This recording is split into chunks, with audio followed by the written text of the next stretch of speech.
Hello, everyone. Welcome to the March 26th edition of Math 336 Math Stats. Reminder that your homework 5 is due Friday. This will be over sections 8.2 and 8.4, and 8.4 is what we are covering today. So remember from chapter 7, we constructed confidence intervals for the median and other percentiles. In these cases, we did not know the underlying distribution. It could be normal, it could be uniform, skewed left, skewed right. We don't know, and it doesn't actually matter for the construction of those confidence intervals. So these are what are called non-parametric or distribution-free methods. Non-parametric methods. They're also known as distribution-free.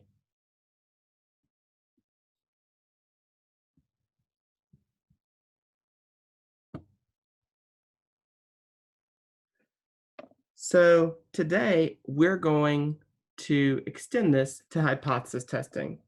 So we're going to look at the null hypothesis, where we think we know the median, and the corresponding alternate hypothesis. So for example, it could be the median is not what we think it is.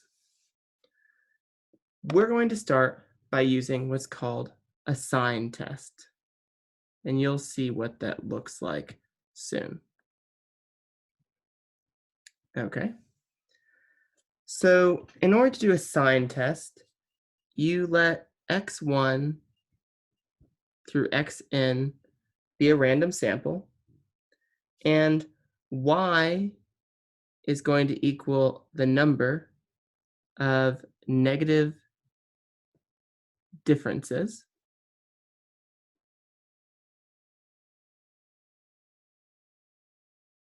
among the following set. So you take your x1 through xn, and you subtract off the hypothesized median. We count the number of negative signs. What distribution does y have? Well, since each of these x1s through xn have probability 1/2 that they are below the mean, each of these quantities that I underlined red has probability 1/2 of being less or being negative, and therefore y clearly has a binomial distribution with n trials and probability 1/2 if we assume that the null hypothesis is true. So if y is big or small, we will reject H0. Okay, so I think this is best understood through an example. And I will write down the problem, and I have the data on Excel. So it is claimed that that the median weight of certain loads of candy is 40,000 pounds. So that's the hypothesized median. And so that means that our null hypothesis is that the median is 40,000 pounds. And there's reason to believe, or we're going to test whether the median is less than 40,000 pounds. Okay. So we need to do a sign test. So let's look at our table.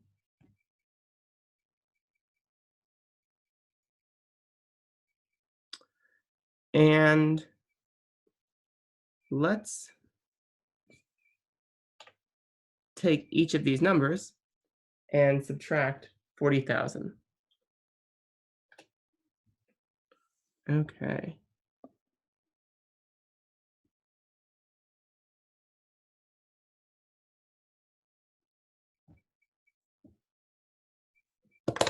All right, so we take this. All right, and what do we observe about these numbers? Well, observe that 1, 2, 3, 4, 5, 6, 7, 8, 9 of them are negative. So let's go back to our whiteboard and record that. So we observed that in our hypothesis, 9 of the 13 observations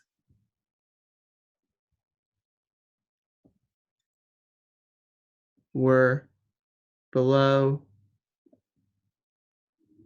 the value m0. So we want to know, to find the p-value.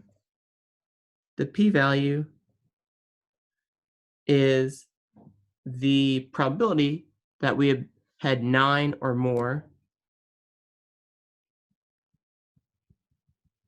that 9 or more observations were below the median.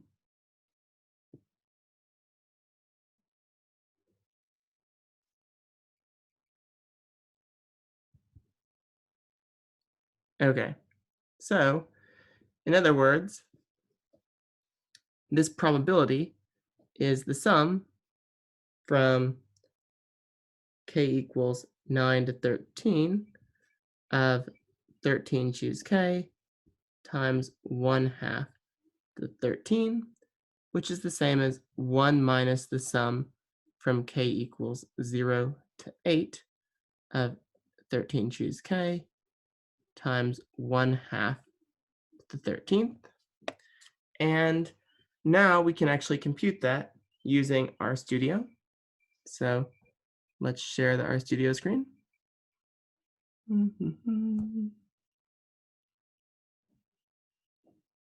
Okay.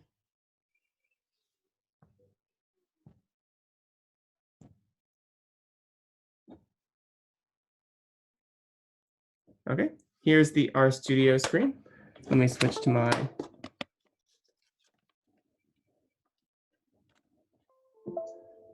keyboard. And what we can do is 1 minus p binom, where we want to know the probability that there were 8 or fewer below the median. There were 13 trials. That's probably 1/2. And that gives us a p-value of 0.133.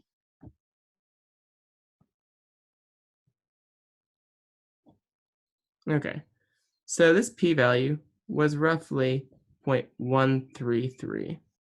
And that's a pretty high p-value.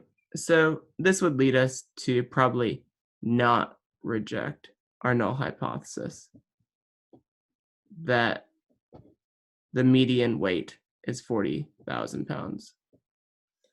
Okay, so that's the sign test. And we can actually use RStudio to compute the sign test. So let's switch back to RStudio.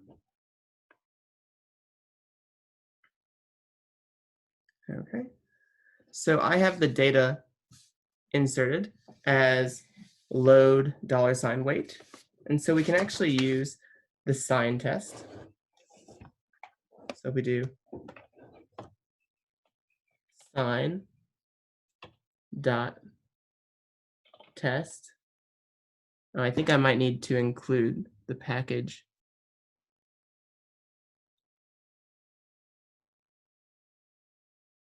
BSDA.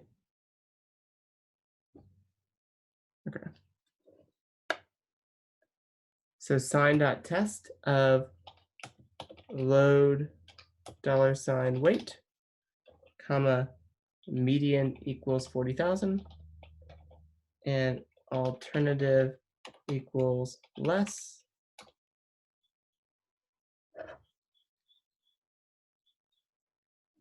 then what you see is it calculated the exact same p-value that we did. So let me annotate this. You'll see here the p-value of this sign test. So it's a one sample sign test, and it gets the same p-value. All right.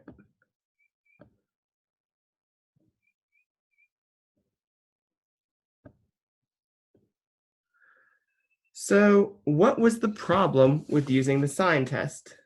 Let's go back to look at our values and see what they were.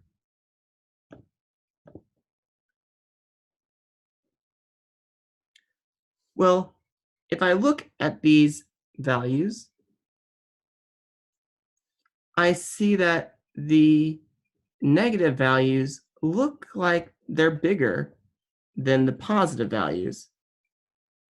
This might lead us to believe that we should use a stronger test to assess whether the median really is smaller than 40,000, because there are some values here that are bigger than 40,000, but the values that are smaller than 40,000, such as the one in column D, or the one in column H, or the one in column J or M, the values that are smaller than the proposed median of 40,000 are a lot smaller, and the weight loads that are above are not that much more above.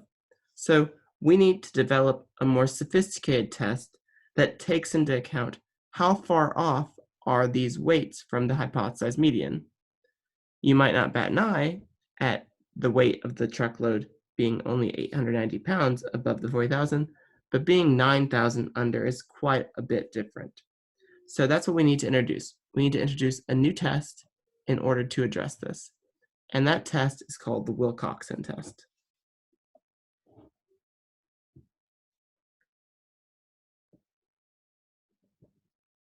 And we'll need to talk a bit about the theory behind this test for how it's going to address what we need. But essentially, this test will take into account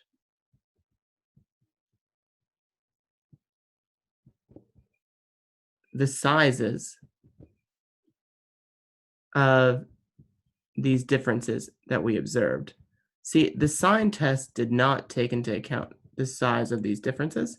It just cared if they were positive or negative, but now the Wilcoxon rank statistic is going to take this into account.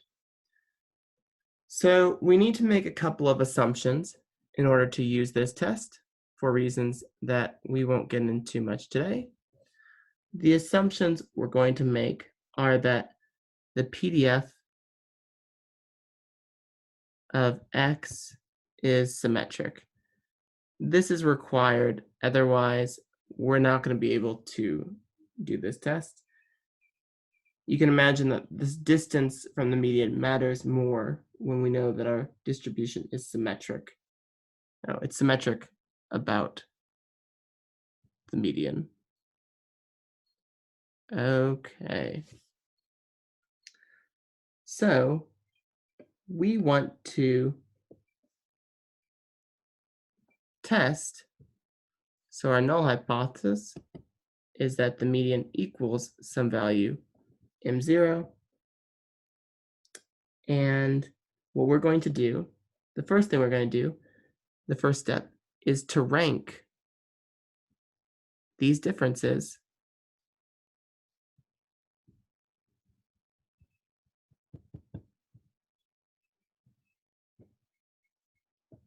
in ascending order.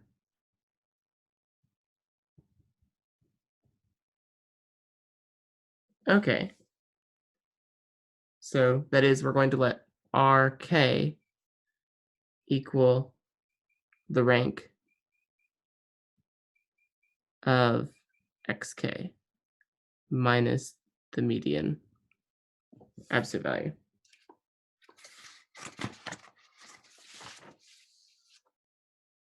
So let's do this with our example.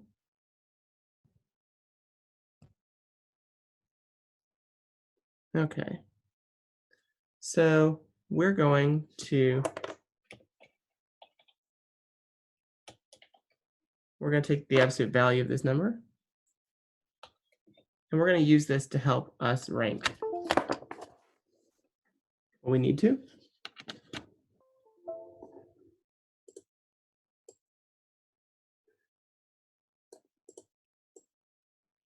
So you see we took the absolute values, and now we actually want to sort.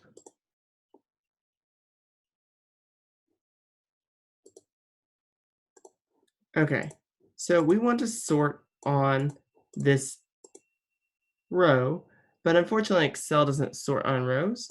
So I have the data over here where we've now put it into columns, and we want to sort based on this column. So we sort based on column C. And now we see that the differences have been arranged from smallest to biggest. So if I cut and paste this over here,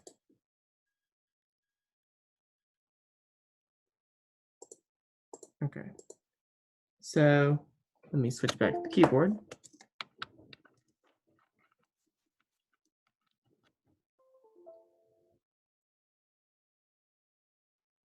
We want to look at the ranks. And so this is the smallest, second smallest, third, fourth, fifth, sixth, seventh, eighth, ninth, 10, oops, 11, 12, 13. Okay, so let's go back to the whiteboard and discuss what we do next.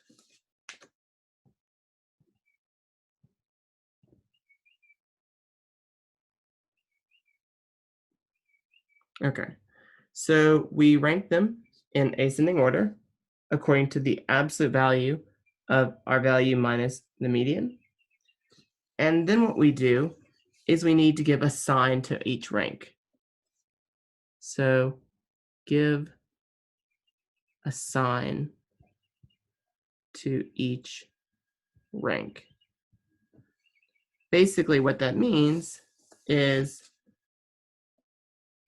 if xk minus the proposed median is positive, we keep the same rank.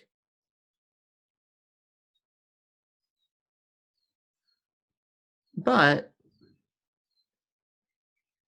if xk minus the proposed median is negative, you use minus rk.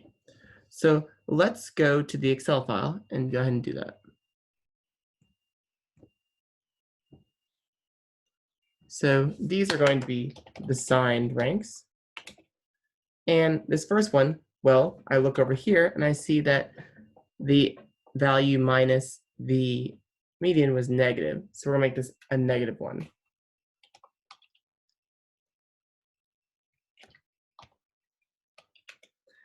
Over here, I see that this one was also negative. So I get this assigned rank of -2. This one's positive, positive, positive, positive, negative, negative, negative, negative, negative, negative, negative. So what this signed ranks is showing me is that although only 9 of the 13 values were below the median, we see that 7 through 13 of the biggest differences from the median are all below the median. So what's the next step? Well, the next step is to actually compute what we call W, which is the Wilcoxon signed rank statistic.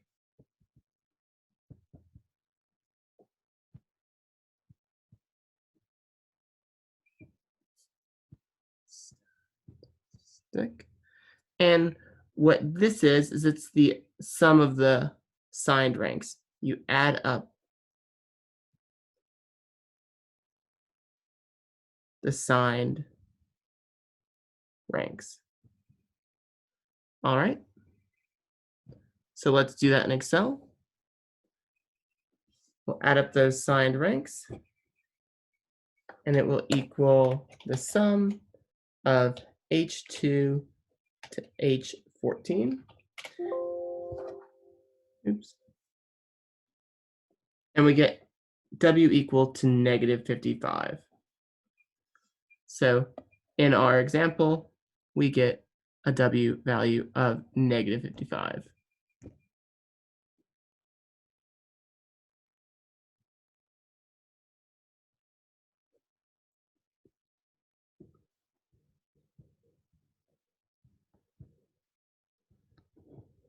Okay. But what does W mean? How do we know if the W value we obtained is statistically significant? If the null hypothesis is true,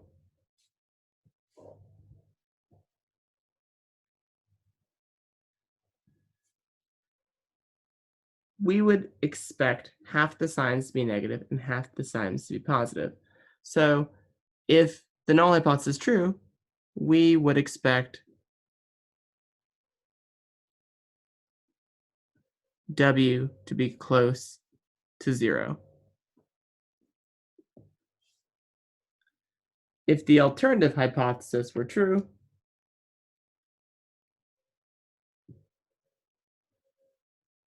that is, if the hypothesis that the median is smaller than M0 is true, we would expect W to be negative or very negative.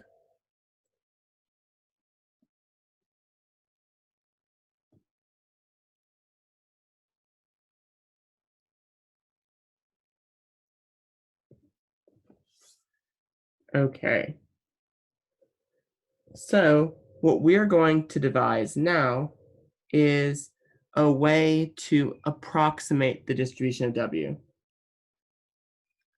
So we're going to talk a little bit about the theory, and then we will use it to approximate it. So our W value is negative 55, but what does this actually mean? What does this mean? How unlikely was it to get such a small W value?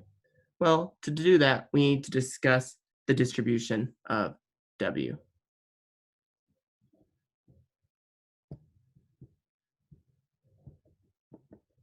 That is, what's the probability distribution function of W? Okay, so let's assume that the null hypothesis is true.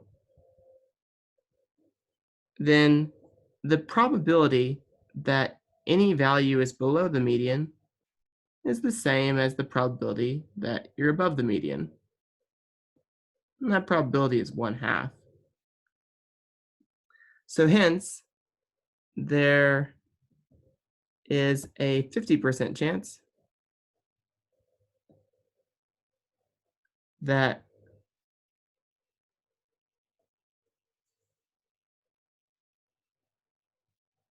the sign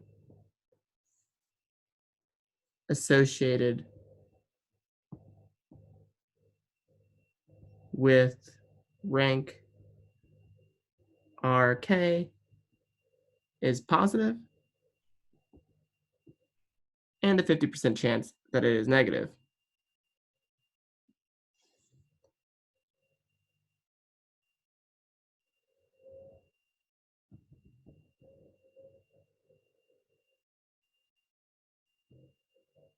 Okay.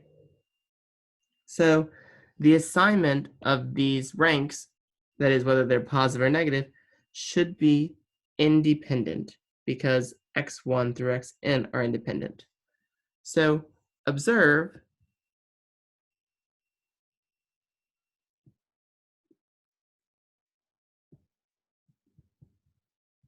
that W is the sum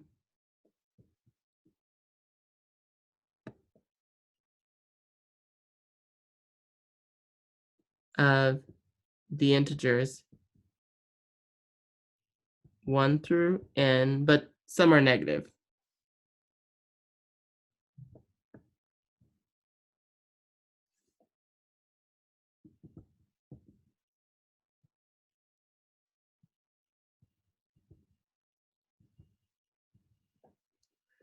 All right. So what we're going to do is that we deduce using just intuition that we're going to define this new variable v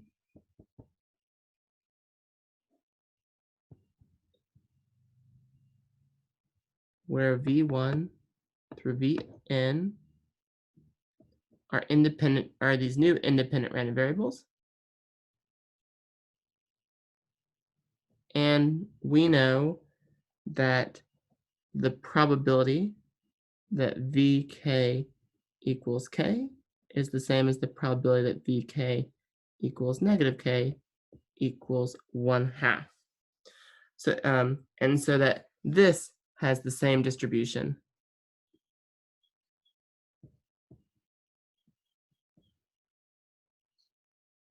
as w. So basically, w is the sum of these independent variables, v1 through vn. They're independent, and we don't know whether each one's going to be positive k or negative k. Okay. So what this means for us is that the expected value of any one term is negative k times 1/2 plus k times 1/2 equals 0. See, this is coming from right here, and this is coming from over here. These are the probabilities, and negative k and k are the values. So this tells us that the expected value of v is just 0. So now we need to compute the variance. Well, because the expected value is 0, we know that the variance of vk is just the expected value of vk squared, which is negative k squared times 1/2 plus k squared times 1/2, which is k squared. Therefore, the variance of v is the sum of the variances of the vk's, which is the sum of k squared. And I want you to pause the video and try to remember what's the sum of the first n squares. All right, now you've had that chance to think about it. It's n times n plus 1 times 2n plus 1 over 6. I bet you thought you'd never need that formula again after calculus, but lo and behold, here it comes. So why did we do this calculation? We did this calculation because we've calculated the mean and the variance of our Wilcoxon-Rank statistic. And so a theorem that you can deduce using moment generating functions, which we won't, is that W is actually roughly a normal distribution with mean 0 and variance equal to this lovely expression right here. And so what this tells us is that z, which is w minus 0, over the square root of this giant expression, is roughly a normal distribution with mean 0 and standard deviation 1 when our null hypothesis is true. All right. So we need to figure out now, what did our Wilcoxon-Rank statistic of negative 55 mean? So one disclaimer. So you're using a continuous distribution to approximate a discrete distribution. So you need a continuity correction, but the continuity correction is actually 1 instead of 1/2 here.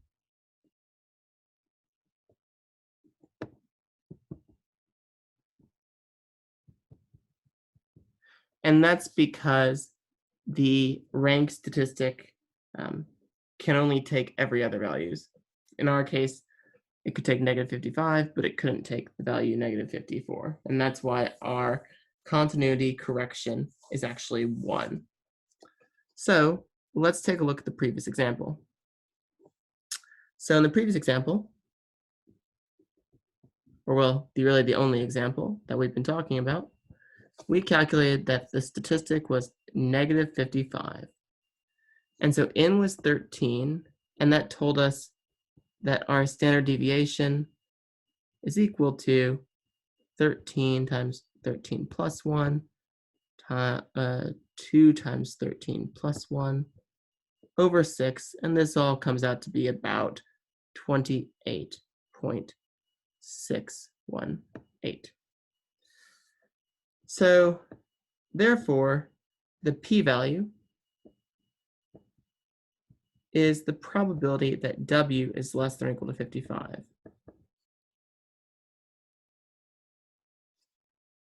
And this is actually the same as the probability that W is less than or equal to negative 54. This is coming from the continuity correction, basically.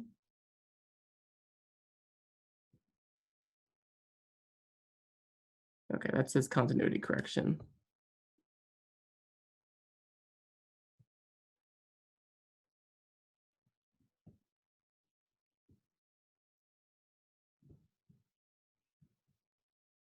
All right. And so this should be the probability that the standard normal distribution is less than or equal to 54, negative 54 minus 0 over 28.618, which is the probability that Z is less than or equal to negative 1.89, which is 0.0294. That's our p-value. So what this should tell us then is that we would reject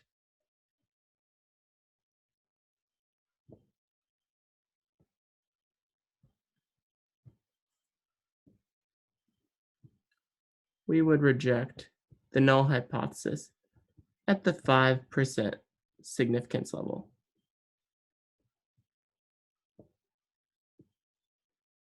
All right. So what you see that's happened there is that we had this distribution W, and we know that it's approximately normal with a certain mean and standard deviation. And so we can translate questions about the p-value to questions involving normal distributions, which we know very well.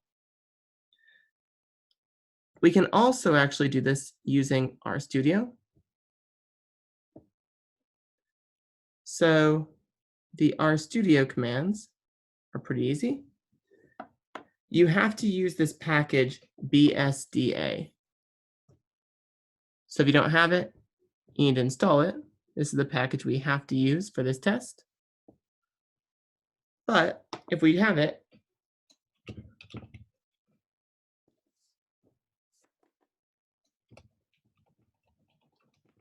then we can take our data. In this case, it is a load $weight. Our median value is 40,000. And our alternative is less. We run the Wilcoxon test, and what we get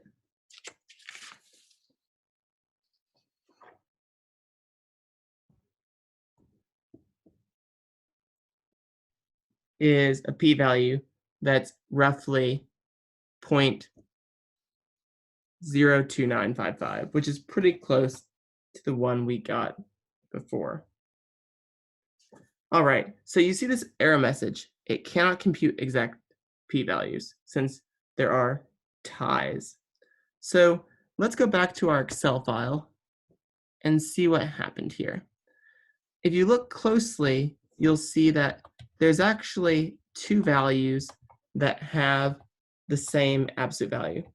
And so what we really should do there, what you'll do going forward, is you average those two and assign them the average of the ranks. So you assign them the average of the ranks right here, since they have the same distance from the median, and then you give them their appropriate signs. In this case, they're both the same. so it didn't actually affect our Wilcoxon rank statistic. All right.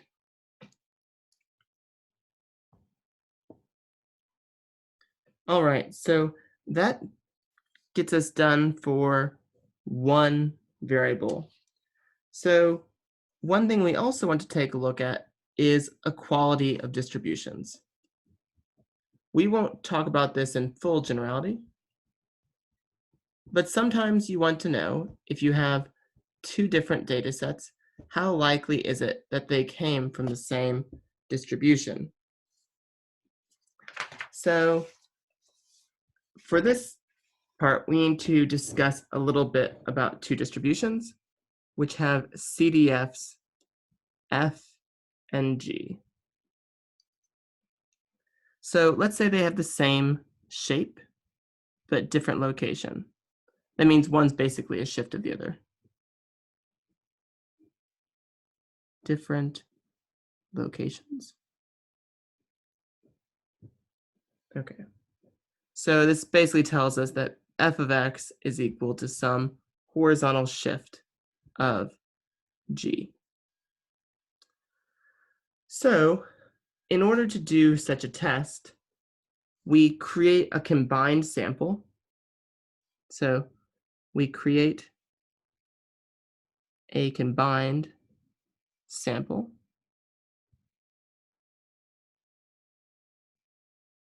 of the x1 value, the x values, and the y values.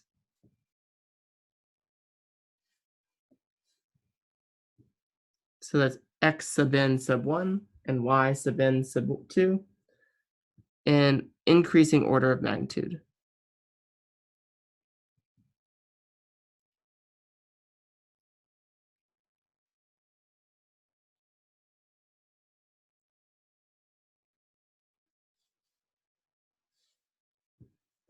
Okay. So in the case of ties, we assign the average rank to everything with the tie. So I should clarify that now. In the case of ties, well, let me say something else first. So we assign ranks 1 up to n1 plus n2. We had these two samples, and we want to assign their ranks, basically from smallest to biggest.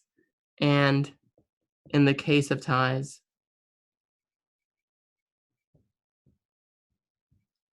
we average the ranks, and we assign the same one to all of them that are tied.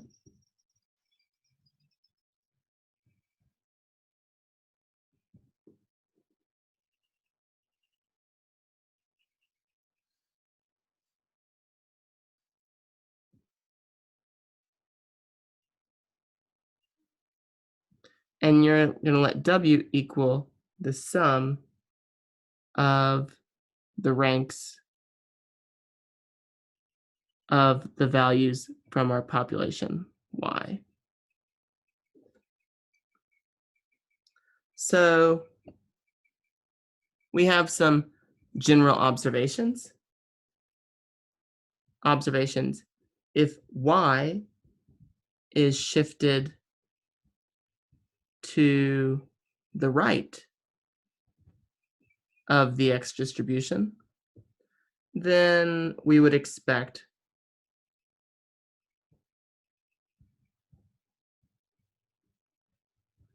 W to be large.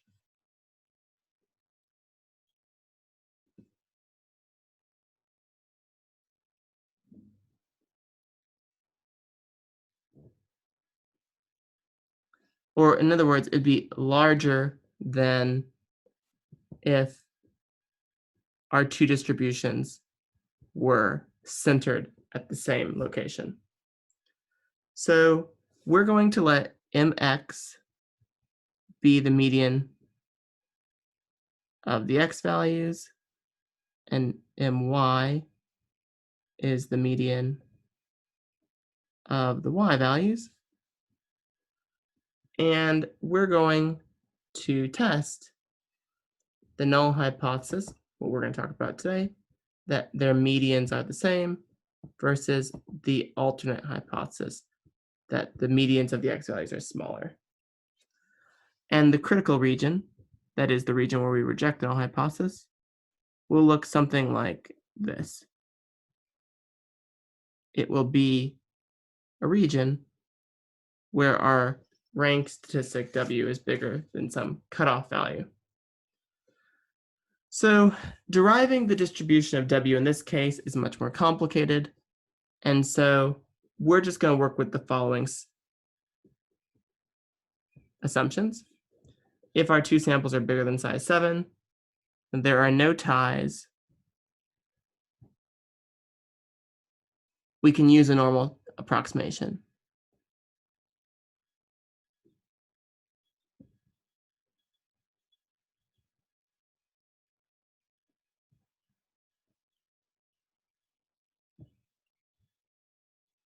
Okay.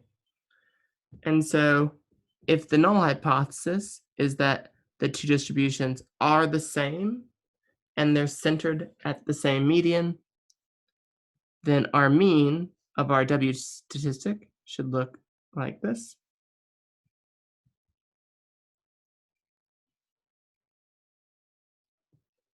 And our variance is a little bit more special looking.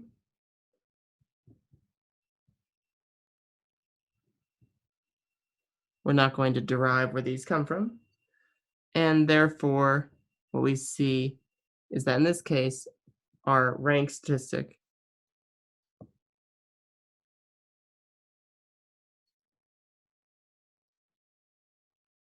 minus this mean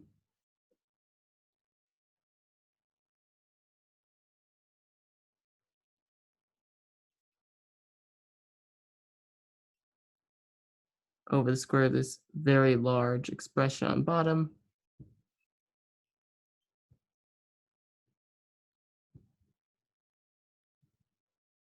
is approximately the standard normal. So once I have this, I can use the same methods before. And again, we have a continuity correction of 1.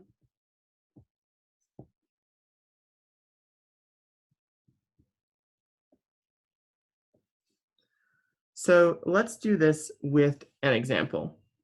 And I'll describe what the example is, and we'll show how you kind of work through this. Okay, so we're going to compare the failure times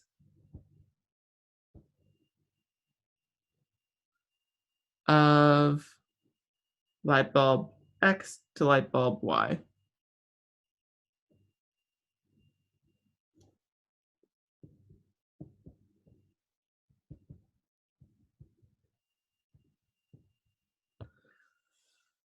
And they're from two different companies, but they're basically the same light bulb.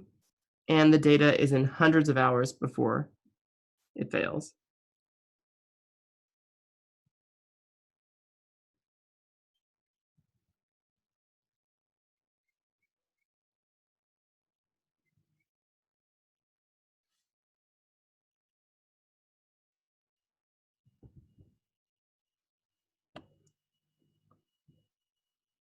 Okay, hundreds of hours before failure. So let's go over to Excel and take a look at this. I've got the 10 data values of X and the 10 data values of Y, and we want to sort them. And you want to always expand the selection and sort by column B. So from this, we want to assign ranks. So that's not so hard. So it's 1, 2, 3, 4, 5, 6, 7, 8, 10, 12, 13, 14, 15, 16, 17, 18, 19, 20. Okay, and we care about the ones that involve Y. So I'm just going to write the ones again that involve a Y. Here, here, here, here, here, oops, here, here, here, here, here. All right, so the ranks on the right are the ranks that involve y. And we want to add them up. So we sum them up.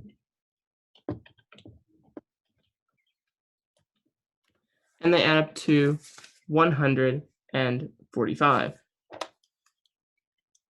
So we come back to our whiteboard. And we found that W was equal to 145. And now we know we're going to use our knowledge about normal distributions to calculate it. So the p-value is the probability that W is more extreme or equal to extreme as 145. And this is actually the same as W being bigger than 144. This is the continuity correction.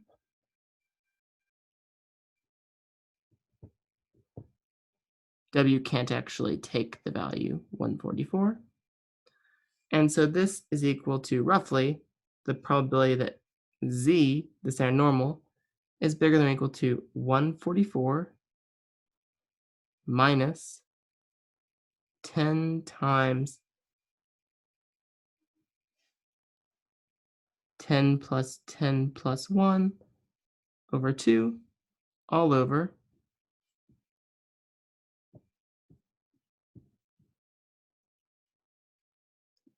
the square root. It's looking pretty good.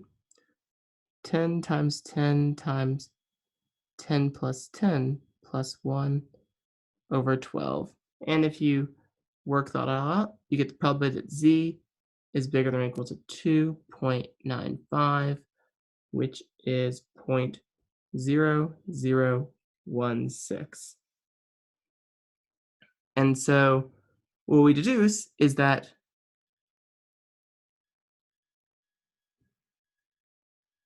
this is our p-value if our alternate hypothesis is that the mean or the median of x is less than the median of y. That's our p-value. Should our alternate hypothesis have merely been that they are not equal, our p-value would have been double that, because you have to take into account the two tails.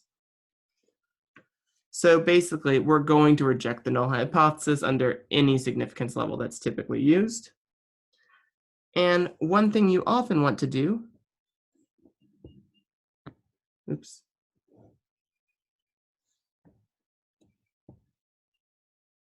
Okay, so we've seen that we're going to reject null hypothesis, but one thing you also want to do when you're doing anything in statistics is to view it from multiple angles. View your data from multiple angles. So we've done a hypothesis test, but we don't want to stop there. We want to actually look at what a graphical display of our information shows. So I've got this on RStudio. I've got the x values and y values, and doing a side-by-side box plot is a great way of visualizing, okay, how different do these values look? And I see for that box plot that very clearly they are pretty different, and we have the hypothesis test to back that up. So if I annotate it, what I see is that this right here, so we have an outlier. This is an outlier. And aside from that outlier, this is the minimum value of population Y. And this right here is Q3. This is the 75th percentile. And so we see that the smallest value of the Ys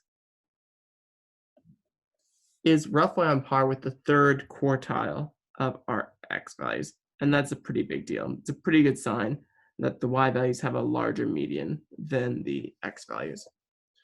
All right, so in class, we're going to have the opportunity to do some examples by hand and by RStudio, and I will see you then.